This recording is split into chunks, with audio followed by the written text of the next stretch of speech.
So I could draw this region of Plato. So I do a lot of pencil sketching workshops. You can tell which pencils I use. Oh, I see. It's every set of pencils. It's the same 3 that get used over and over again. So which pencils do you recommend? 2B. 2B or not to be? Exactly. That's the one I always gravitate to because it's got enough blendability without being too blendable. Luckily, I have bought a 2B.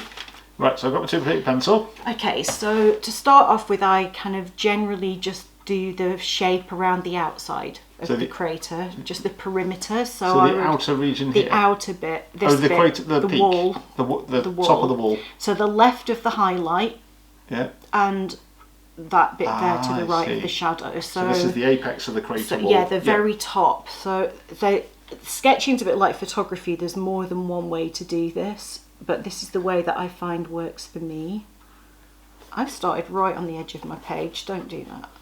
So give yourself some space. And I can see sort of straight away that you'd think a crater would be circular.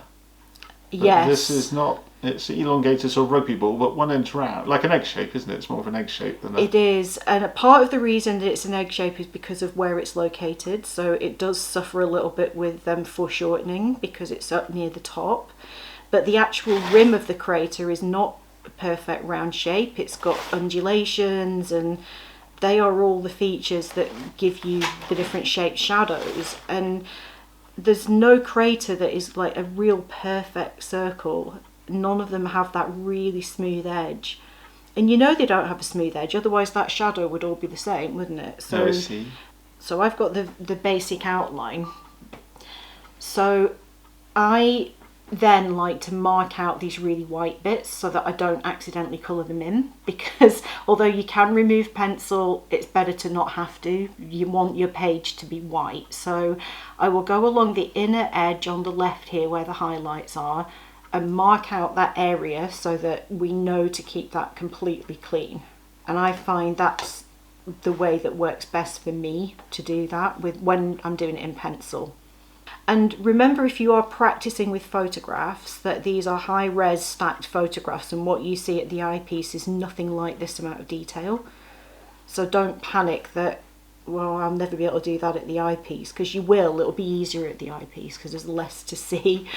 So there are a few sort of shadowy bits in there where there are some slumps, so you can kind of add a little bit of that in with your blending stump.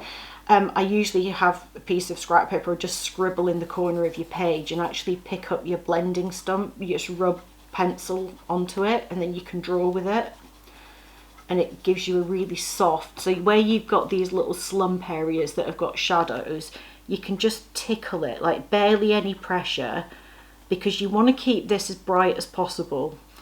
Don't get completely obsessed with it being absolutely perfect. So you're now marking it, so I need to rub my, so put some. Yeah, I normally, you can do it up there, just use your blending stump to just rub and get some pencil on the end. When you do it bigger, used cotton buds are good for this as well. So I literally keep all of my dirty cotton buds, because the older they are, the fluffier they are, and they're really good for adding these subtle shading. So I would put a little bit of the texture in there, but not much, because you really don't want to lose that brightness. That's it. So as long as you've got an area that is going to stay white when we shade everything else in, you're good. So that can help you, that the sun is shining from here, where the shadow finishes, that highlight starts. And so always when you're getting your shadows and highlights into a crater, that is where the shadow finishes, pick up where the light starts, where the light finishes, that's where the shadow starts. And of course that makes perfect sense. Yeah, and until I would never have noticed that until I started drawing, and it really helps you to kind of, you know the sun's coming here, you know that you've got brightness, half of it is lit, half of it is shadow. Always, with all craters, that is what you get. So that can really help when you're kind of getting the basic shapes in. And that helps then when you come to do the shadows, which is the bit, the crater floor shadow is the bit that I like to do second. So you can see, follow the lines, the shapes, and I love to just imagine myself standing inside the crater and looking at the skyline, because you know roughly what shape that skyline has to be if it's casting shadows like that. And I think it really helps you to feel like you've visited the crater if you do that. Now the shadows on the moon are really crisp and dark because there's no atmosphere. So when I colour in the shadows, and you notice the shadow actually continues beyond that wall and up here as well, so that you can see where it follows through.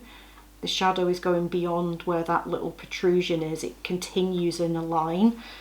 You see that a lot with craters like this, where you've got a complex morphology around the outside. So make sure that you've caught that as well. When I colour it in, I know some people hate seeing pencil lines. I don't mind that. If you look at Galileo's sketches, you can see his pencil lines. You can blend over it with your stump and just even them out a little bit. But if you do that, don't go near the edges, because one of the things that makes pictures from the moon and from asteroids and comet surfaces so distinctly different from Earth's shadows is how crisp and dark they are. And if you blend over that, you'll lose that crispness. It'll end up really soft, and the lunar shadows are never soft. So you can blend, but just keep your nice, sharp, clean edge. So I like to run along the edge before I colour all of it in, just so that I know that I'm not going to accidentally go over it and make a mess. And yes, there's no sort of what's it called, umber or whatever you'd call it. It's just solid. Yeah, and I love that, and it's really abstract. And it helps as well sometimes if you're somebody that does well thinking about shapes.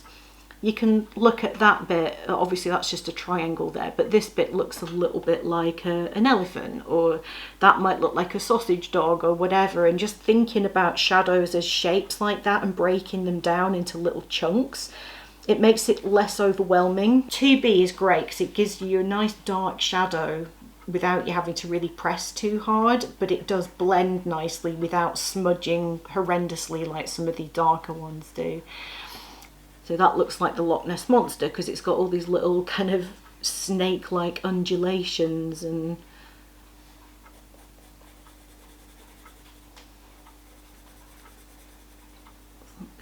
so do you blend your shadows then? Sometimes, yeah, especially if I'm working in a big area, but I never blend near the edge because you want to keep them crisp. Yes. I really find it helps just looking at it as shapes. Like, don't think about the landscape around it. All I'm looking at here is what shape is that shadow? Where is the light bit coming through on it? Just add it in, and it looks bizarre because there's nothing else around it yet, but if they're in the right place, everything will fall into place when you come to do the next bit. So we've done the shadows on this side.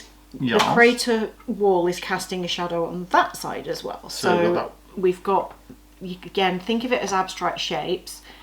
You can add these little nuggets of brightness that are catching the light afterwards, but just look at this overall shape here. You've got this really complicated kind of shadow that goes out into the abyss, and kind of all of this really is shadow, but there are a few bits that aren't. So just look at this edge, kind of put that in around here, and then you can mark out these bright bits within it and don't colour those in.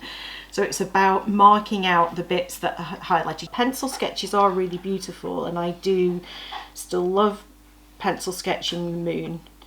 It feels more like what original astronomers did. It kind of has more of that connection again with what the original people like Galileo were doing. And you can get some really beautifully detailed pencil sketches of the moon, not by me, but other people are really good at pencil sketches.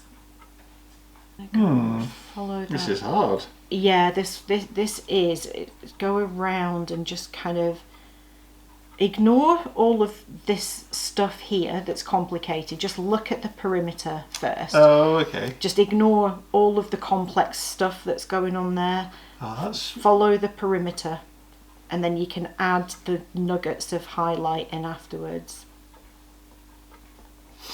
there's a lot of complex landscape around this crater. It's really hard. Confusing myself. I'm actually going to start at the southern edge where it's a little bit simpler. Yeah.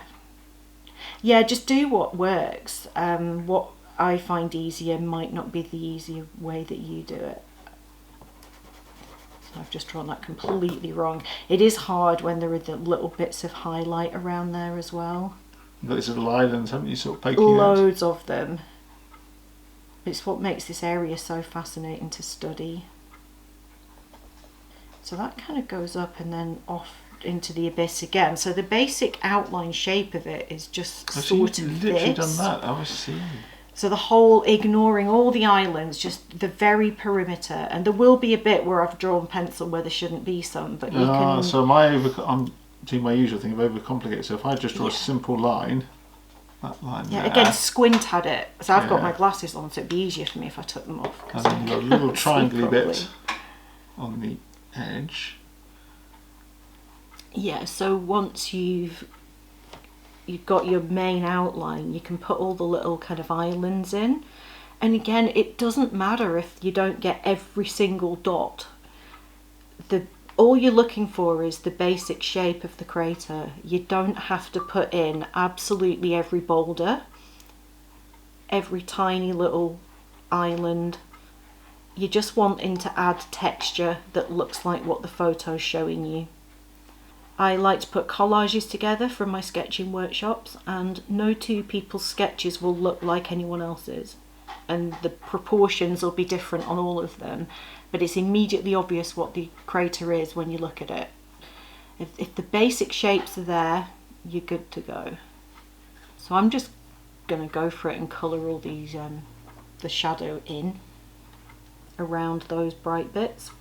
And once you add the shadow here, the highlighted side of your crater will suddenly pop more because it's kind of balanced against a dark bit. At the moment it just looks like a bunch of random shapes, but the minute you add the shading in, the bright bit is white next to the dark, and that's where you start to see things becoming three-dimensional.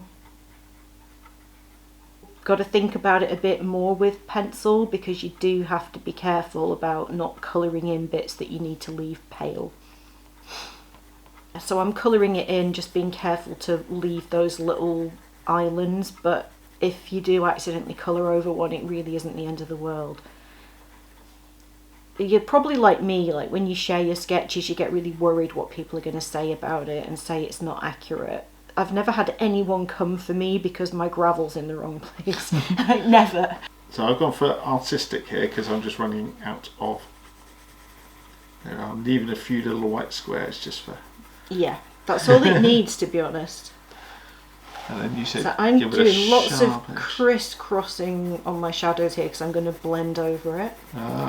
So I used to be really obsessed about hiding pencil strokes, whereas now this is a drawing, it's not a photograph. It's okay if people see that it was done with a pencil because a human has made this. If you look at all of Galileo's sketches, the shadow side of the moon is big pencil scribbles, and it was good enough for him, it's good enough for me. So when you look at all of these little islands, some of them have like little sort of shaded bits on them. So like you're now adding the detail into that? I'm now adding that little bit there that I got the shape wrong.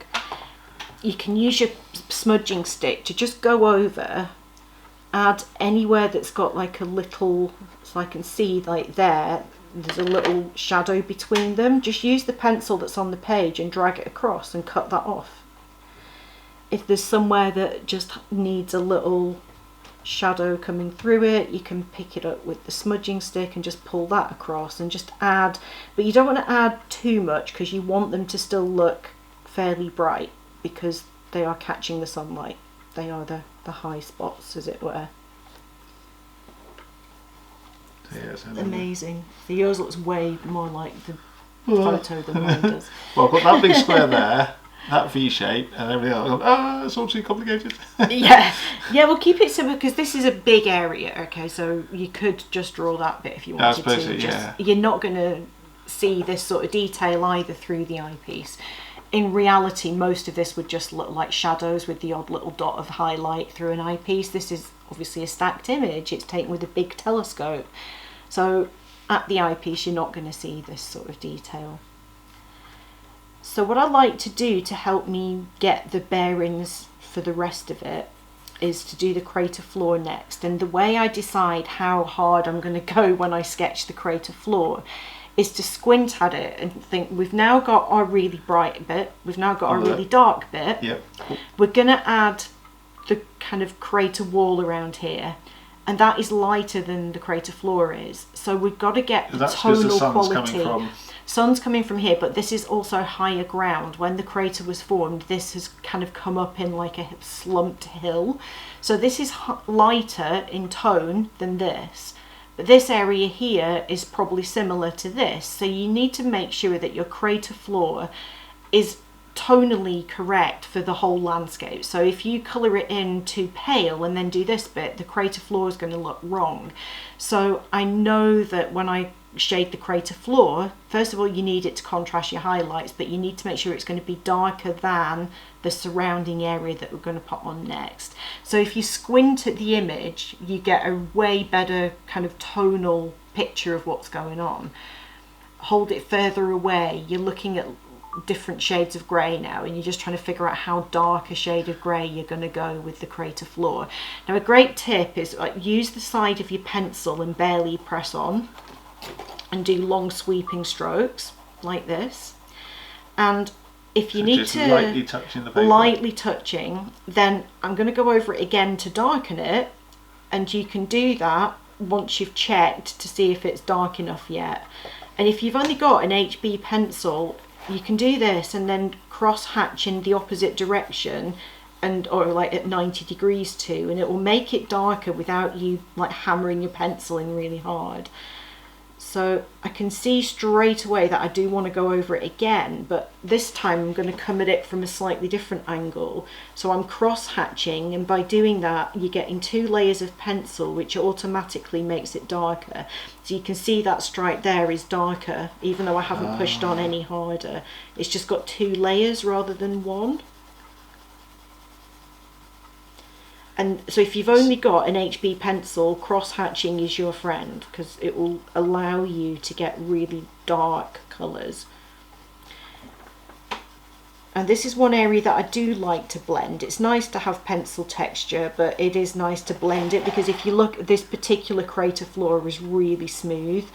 Some of them have craterlets on them, you know, like little baby craters, little mountains. This one doesn't. This one is pretty smooth. So I'm going to get my big blending stump and just smudge over that. And if you pick up a bit of the pencil from your shadows, that's okay.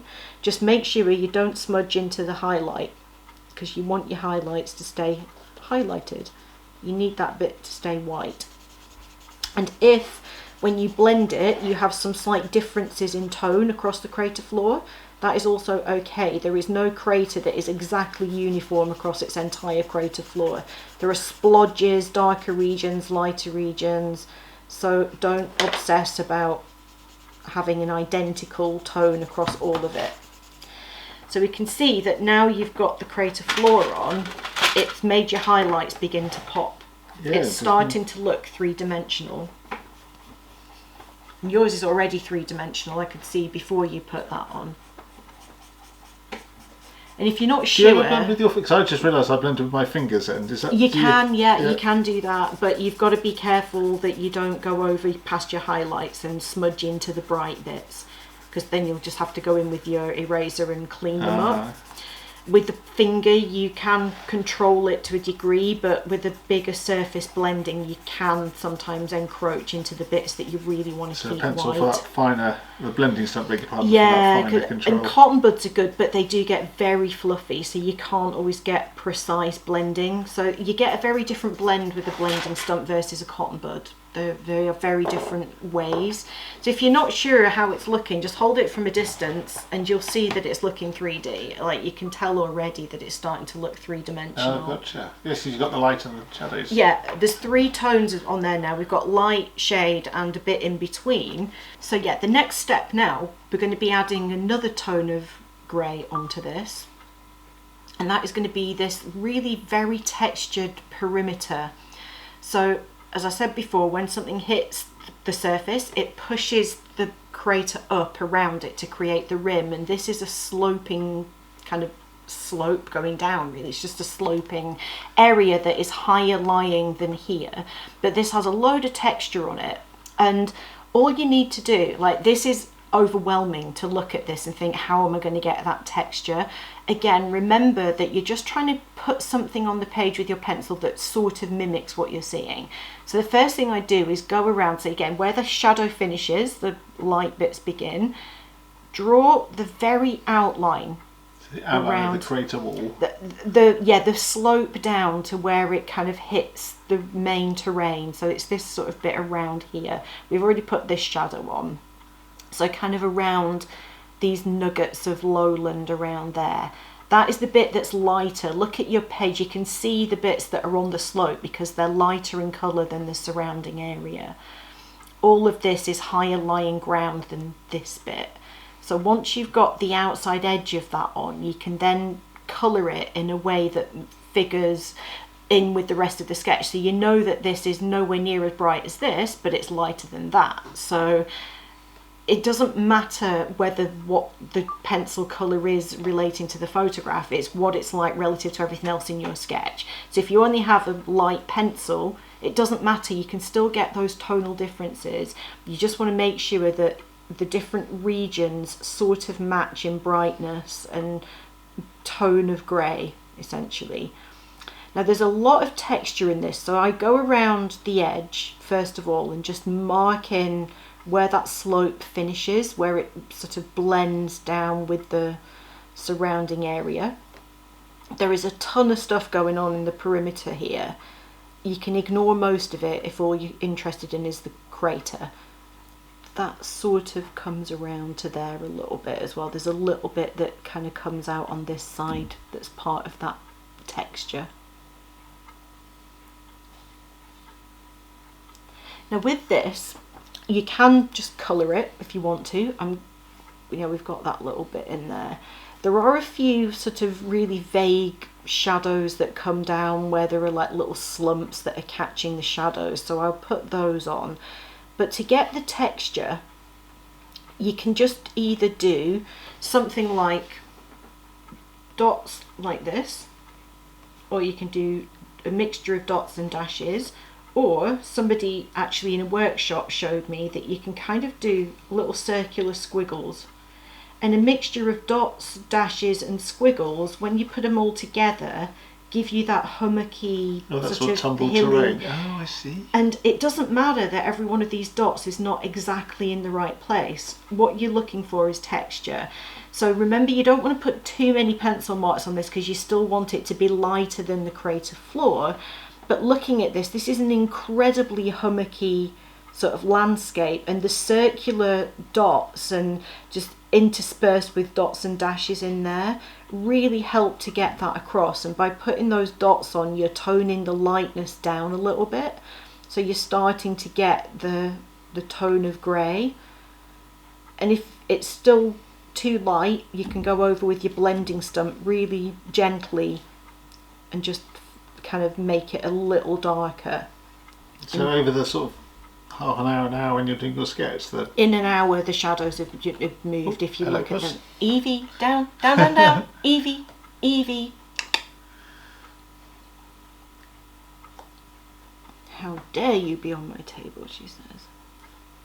Anywhere that you're seeing lots and lots of texture like that, you can sort of put that in, and you're just alluding to what is there rather than doing an absolute carbon copy of.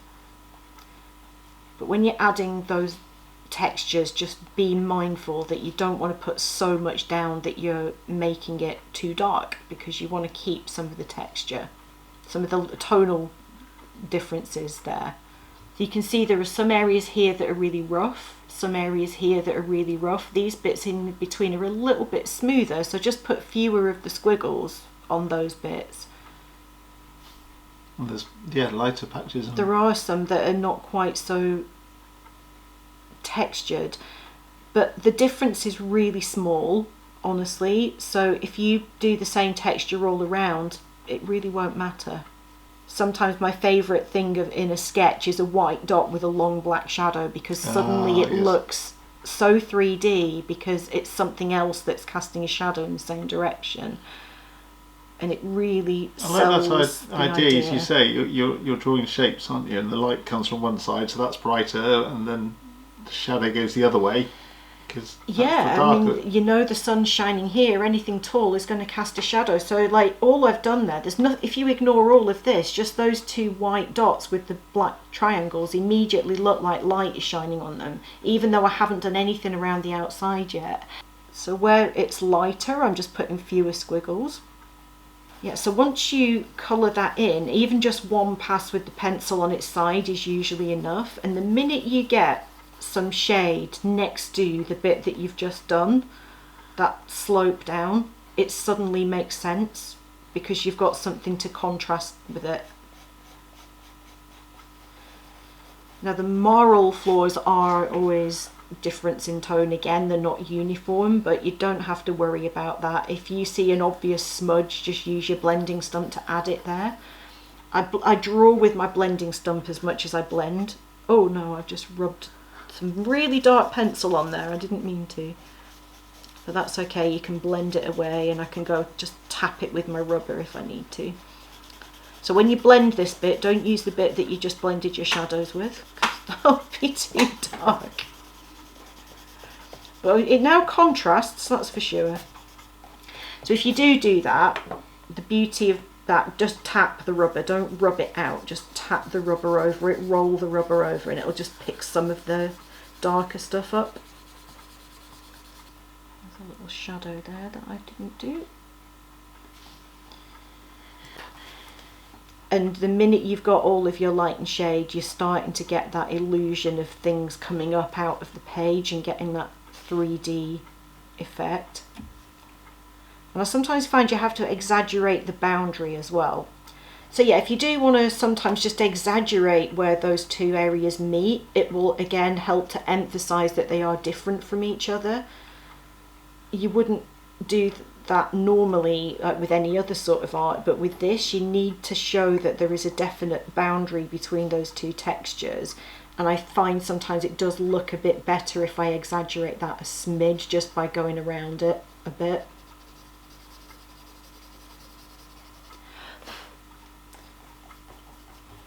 And obviously the whole of this is then in shadow, so you could put the rest of the shadow terminator in, because the whole of that area there is I see. in shadow. So you could, if you wanted to. You know, it's hard to know when to stop. You can just keep going and keep going and keep going.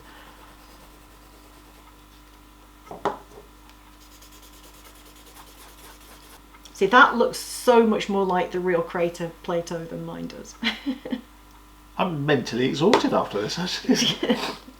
How long? I don't know how long we've been doing that for. What, half an hour, 40 minutes? And I'm longer than we should have. We should have kept it really. When I do this on Zoom, I have to do it way faster. But it's interesting, as you say, you got the Terminator side, the crater bright, crater floor, the shadowy side, and then there's all different zones, and you've got the top and the bottom. And it's easy to just keep going and fill the page. Sometimes you just have to call it and say, right, I'm done here. As you say, it's a complex. This is a really hard one. I was very mean to you picking this one, because this is a really hard area to draw. So I'm looking here, so you see that crater there?